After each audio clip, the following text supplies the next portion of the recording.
Welcome to this momentous and special day in baseball and sports history as Shohei Ohtani announces on his Instagram on Saturday afternoon that he is signing with the Los Angeles Dodgers in what is believed to be the richest contract, not just in baseball history, but in professional sports history. You see the tweet from Jeff Passan, 10 years, $700 million. You're there, we're here. Harold Reynolds, Robert Flores, we're glad you're with us. Full coverage, wall-to-wall coverage on this earth-shattering, baseball world-shattering announcement. Shohei Ohtani staying in Southern California, Harold, but he's going to be wearing Dodger blue for the foreseeable future. Well, there's a lot of people that were seeking him, right? But $700 million kind of says trump card. I mean, bottom line, when the Dodgers came with that, we all thought it might be the Dodgers, and the Blue Jays hopped in. You heard about the Giants. You heard about basically every club, Seattle, you name it. But when you start getting in the stratosphere of $700 million, you kind of just tell everybody, we want our man. And here you go. The thing I've been talking about, Robert, though, and the money backs it up, this is the biggest star on the planet. You can throw LeBron, you can throw anybody you want out there. Shohei has a whole country. And then he has all of this over here as well that follow him. It makes him the biggest star internationally. And that's where the money comes from. The Dodgers know they can market that. They will take that to the hilt, but the numbers are staggering. And speaking of the numbers, you see two names on that list, on that graphic we just had up there. I mean, that Garrett Cole and Aaron Judge, Harold, combined.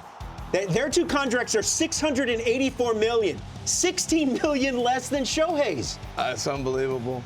It's unbelievable. You know what? He showed his fandom at the WBC, what we're looking at right here. When he took batting practice, 25,000 people came out to watch him hit. I mean, that's the international star. Here's some of the biggest contracts in baseball until today. I mean, you added up Judge and Garrett Cole. You can throw that in there with Trout, Mookie Betts. I mean, you can make your pick. Even on the Dodgers, you got Mookie and Freddie Freeman and Kershaw. Throw all of them in there. Yeah, he's such a unique talent. He's a power hitter. He's a power pitcher. And he's an insider, apparently, as well, because he broke the news on his own Instagram profile. And speaking of insiders, let's bring in one of ours, Joel Sherman, who helps us cover the league, also does fine work for the New York Post. Joel, appreciate the time. Your reaction to this news, Shohei Ohtani going to the Dodgers. Yeah, you know, the Dodgers are one of those teams, Flo, that does a great job of keeping their business in-house. And yet there was never a second of discouragement from them this year when we spent the past 12 months suggesting that the Dodgers were the number one, that the Dodgers were going to pursue this guy to the end of the universe and try to make him a Los Angeles Dodger. They didn't try to escape from it or anything. So I'm not surprised. And even the number, and I know the number is a staggering one, it's 10 years at $700 million.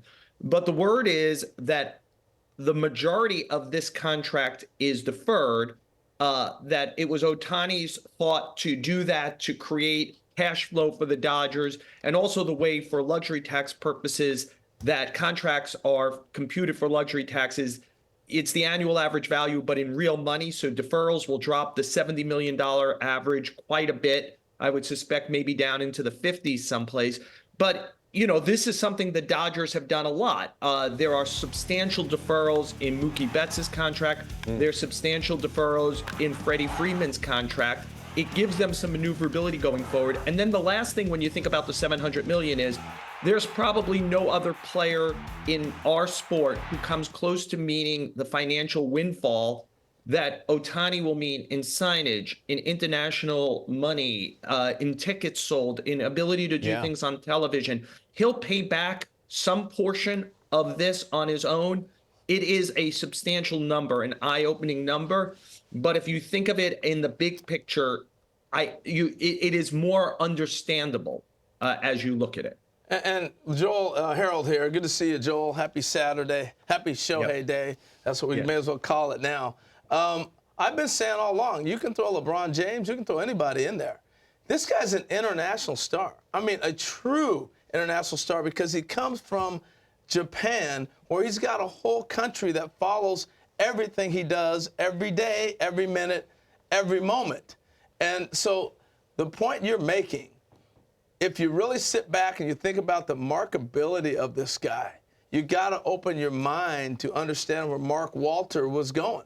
Mark just straight up knows what he's doing. It's a business shrewd move, but he's an international businessman himself.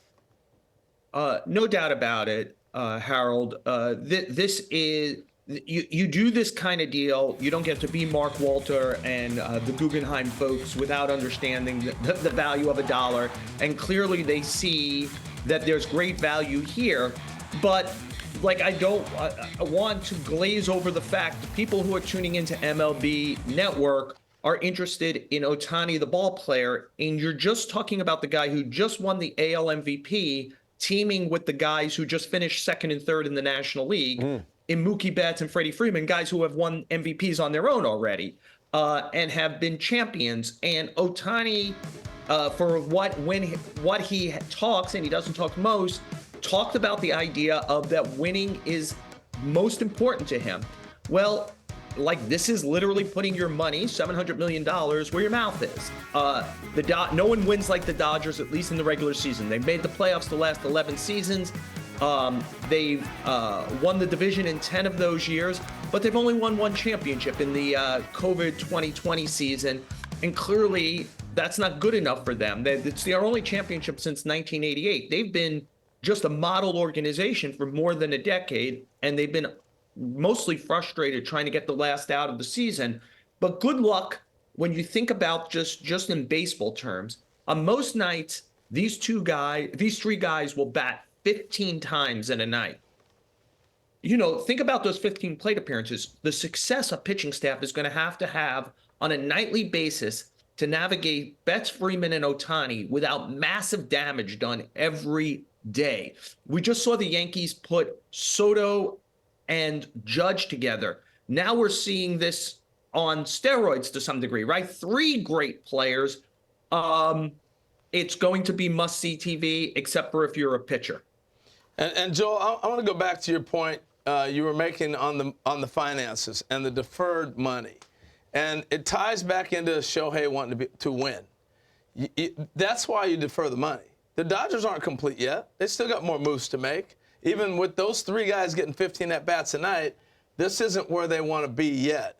And so when you have a star like this and he's able to say, winning is most important, I want to get paid my value, but I'll defer money so you can continue to build a championship here. And that's where the deferred money comes in. I watched Griffey do it for a number of years. We watched other guys that have a desire to want to win say, I'll defer the money. And I mean, if I had 70 million coming and I went down to 50, I think I can handle that, you know? Yeah, and but to your point, Harold, you know, we know Ohtani as kind of our modern Babe Ruth because he both pitches and hits. But to your point, he will not be, after Tommy John surgery, he will not be pitching in 2024. And the Dodgers essentially have all young starters. They have very high ceilings, you know, the Bobby Millers, the Pepios, the Emmett Sheehan's, etc. And Walker Buehler coming back from his own Tommy John surgery, which will probably limit him to some degree, maybe to say 150 innings. Well, Ohtani's going to give 0. The Dodgers probably have to go out and get a minimum of 2 veteran starting pitchers. They have, if not the deepest, one of the deepest farm systems. So I think now that they know this about their everyday lineup and the potential for Ohtani to join the rotation starting in 2025, I think you're going to see them get very, very aggressive in the trade market. Is that Corbin Burns? Is that Tyler Glasnow? Is it Dylan Cease? Is it again, their farm system's deep enough that if they wanted to do 2 guys, they could do it. There's still free agency, Yamamoto, etc., Blake Snell, Marcus Stroman, etc. So the Dodgers are not done for their 2024 roster. And quite frankly, you don't put together this kind of group of hitters without making sure you're trying to, you know, dot every I and cross every T and go ahead and build up that rotation. So I strongly suspect they will add 2 starters over the next 4 to 8 weeks. Ooh, man. Yeah. Think about that. $700 million spent, and they're still not done. So definitely something to keep an eye on. And by the way, you guys are speaking about the international star that Shohei Ohtani is. He will make his regular season debut in a Dodger uniform in South Korea. Remember, the Dodgers will open up the 2024 campaign in South Korea against the San Diego Padres March 20th and March 21st. Joel, we appreciate the time. Thanks for the insight.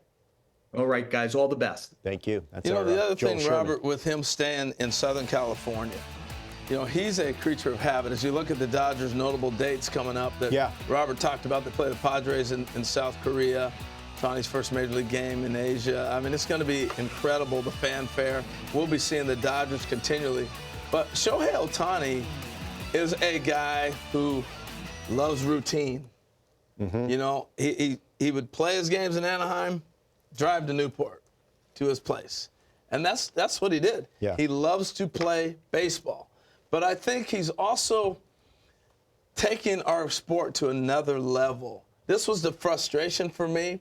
I felt like this should have been the LeBron decision for baseball. Yeah. Because when he went somewhere, we should have all known about it. It's over now. I'm past that. But I do think moving forward, he didn't even name his dog yet. Yeah.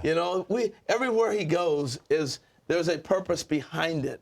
But at the same time, if Shohei Ohtani had decided to do a MLB Network produced special called Shohei Ohtani's Decision, he would have been raked over the coals like tremendously. LeBron James got vilified for that decision. But you know what it did, though, for basketball? Did we not tune in?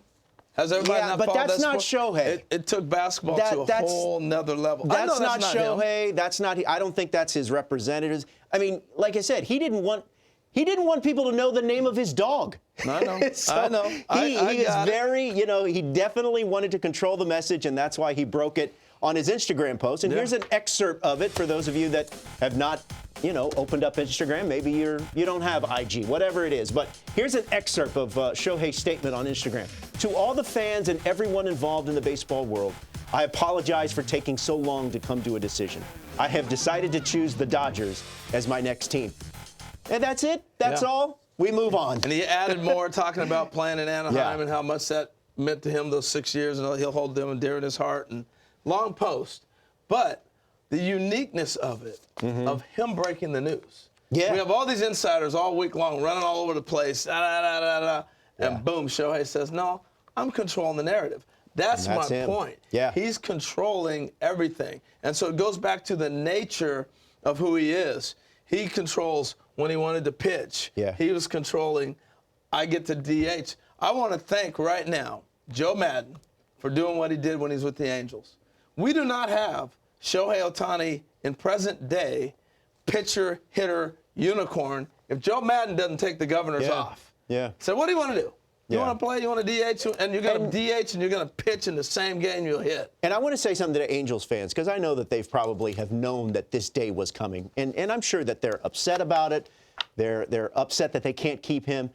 Better days are ahead for the Angels. Better appreciate the years ahead. Yeah, absolutely. Ron Washington is there, so hopefully a new chapter and a new day, and hopefully some better results for the Angels in the very near future.